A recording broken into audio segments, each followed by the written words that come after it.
Bruce Mackenzie was a man of contradictions, a figure who seemed to embody the very essence of duality. On the surface, he was a straightforward farmer, a man of the land who understood the rhythms of nature and the cycles of crops. But beneath this pastoral exterior lay a complex and multifaceted individual. A farmer by trade, he rose to become a powerful minister in the Kenyan government.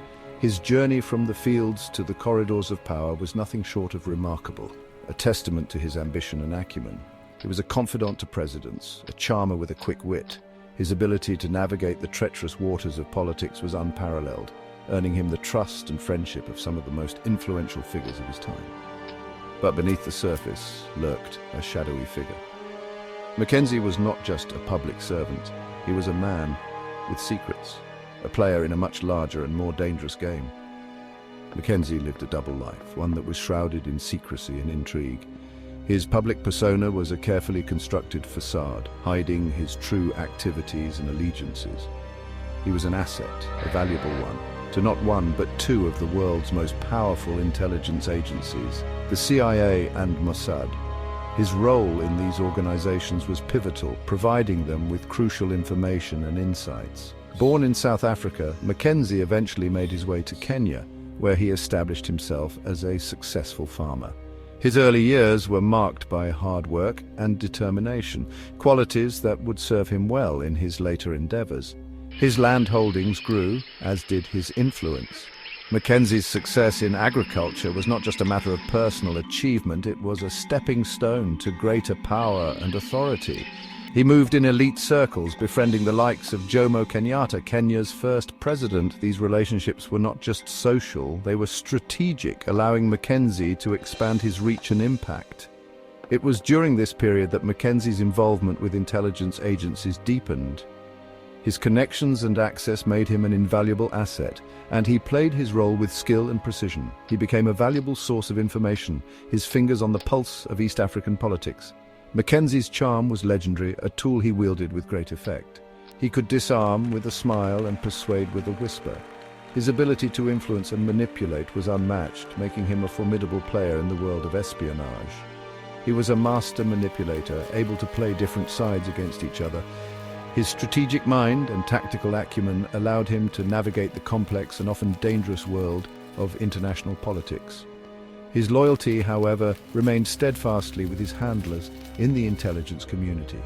They were his true allies, the ones who provided him with the tools and support he needed to succeed. They provided him with resources, information, and protection. In return, Mackenzie offered them a window into the heart of African politics, a perspective that was both unique and invaluable. In return, Mackenzie offered them a window into the heart of African politics. His insights and information were crucial, helping to shape the strategies and actions of these powerful agencies.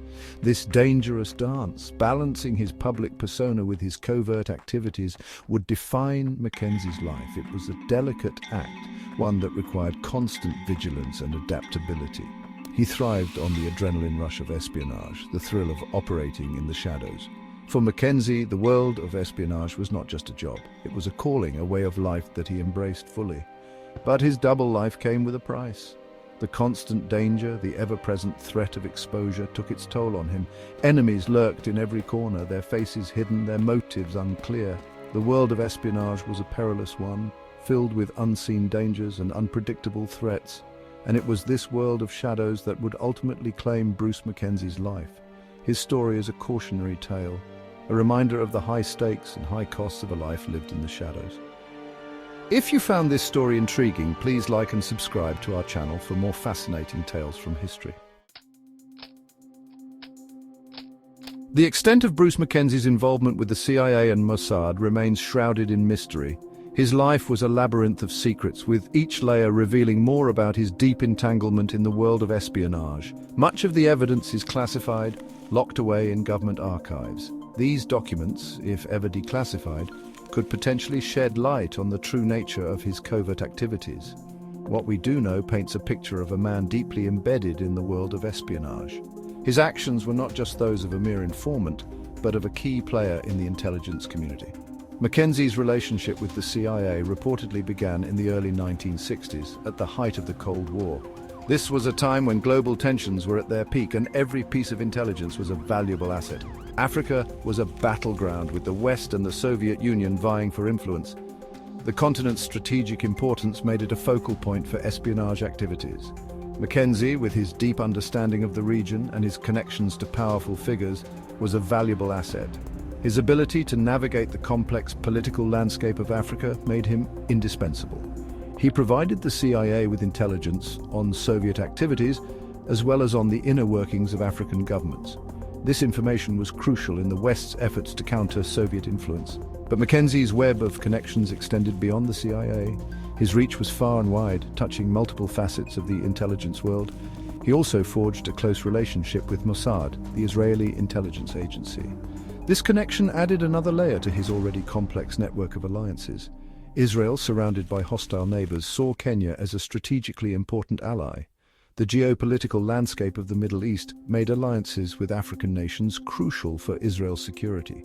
Mackenzie, with his access to Kenyatta and other African leaders, became a key conduit for Israeli interests. His role was pivotal in fostering diplomatic and intelligence ties between the two regions.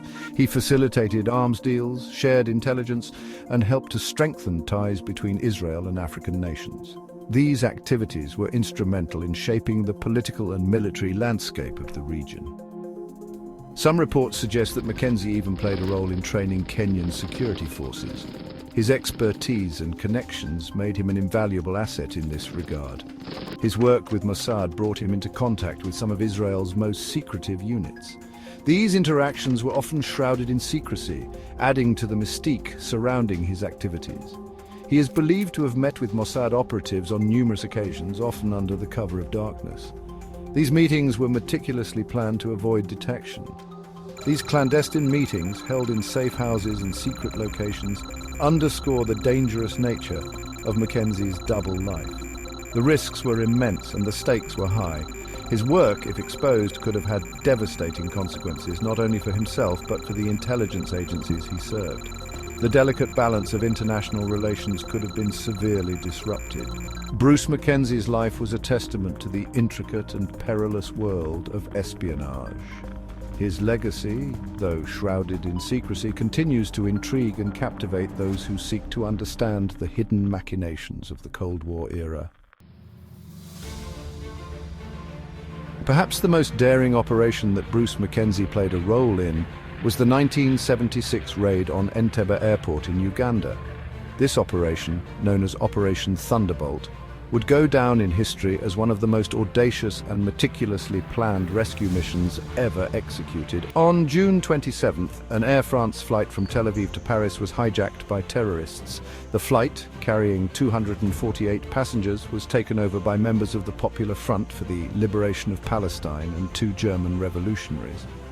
The hijackers, members of the Popular Front for the Liberation of Palestine, forced the plane to land in Entebbe, where they took the passengers and crew hostage. The terrorists demanded the release of 40 Palestinians held in Israel and 13 other detainees imprisoned in Kenya, France, Switzerland, and Germany. Israel, faced with the agonizing decision of whether to negotiate with terrorists or launch a risky rescue mission, turned to its allies for help. The Israeli government, led by Prime Minister Yitzhak Rabin, was under immense pressure to act swiftly and decisively. Bruce Mackenzie, with his deep knowledge of East Africa and his connections to the Kenyan government, became a crucial intermediary. His expertise and network were invaluable in the planning stages of the operation.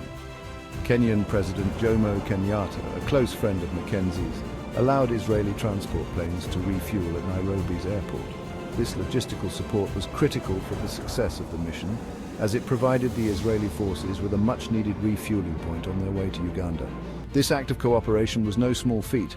It required careful negotiation and a deep understanding of the geopolitical landscape of the time. It risked the wrath of other African nations, many of whom were sympathetic to the Palestinian cause. The political ramifications of supporting Israel in such a high-profile operation could have been severe for Kenya. But Mackenzie, using all his powers of persuasion, convinced Kenyatta that it was the right thing to do.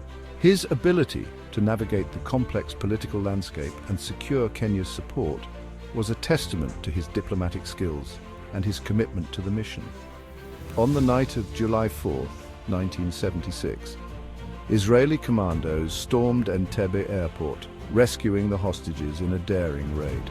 The operation lasted 90 minutes and resulted in the rescue of 102 hostages, with only 3 hostages and 1 commando, Yonatan Netanyahu, losing their lives. The operation, hailed as a masterpiece of military planning and execution, sent shockwaves around the world. It demonstrated Israel's resolve and capability to protect its citizens no matter where they were held captive. Bruce Mackenzie's role in the raid remained a closely guarded secret for many years. His involvement was known only to a select few within the Israeli and Kenyan governments. It was only after his death that the full extent of his involvement became known. Mackenzie's contributions were finally acknowledged, and his legacy as a master strategist and diplomat was cemented. The Entebbe raid cemented Mackenzie's reputation as a man who could get things done, no matter how dangerous or delicate the task. His ability to operate in the shadows and influence key decisions was unparalleled. It also highlighted the complex web of alliances and rivalries that characterized the Cold War era. The Entebbe raid was not just a military operation, it was a reflection of the intricate and often perilous world of international diplomacy and espionage. In a world where nothing was as it seemed, Bruce Mackenzie thrived, a master of deception and a key player in a high-stakes game of espionage. His legacy continues to be studied and admired by those who understand the delicate balance of power and the art of covert operations.